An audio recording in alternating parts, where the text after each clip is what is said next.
Tuğan köyüm. Yazan Irgat Kadir. Damdan olup denizge karaysın, süyüp saygan zinetli tuğan köyüm. Kündüğüşta kulede yaslanasın, Leyla Şeşek meydanı, tuğan köyüm.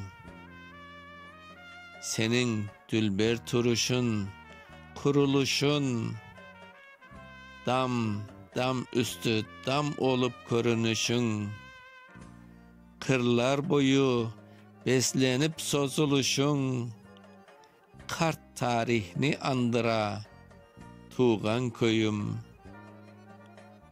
Ken kökrekli cigitin, çatma kaş kızın, çayırlarga otlagan kara göz kozun, ulu yolda taşlagan ayak izin, yanı ömür arada tuğan köyüm.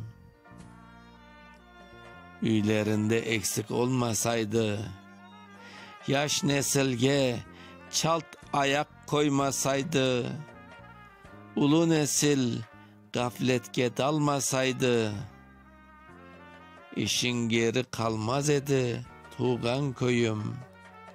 Okuyan Mustafa Şansal.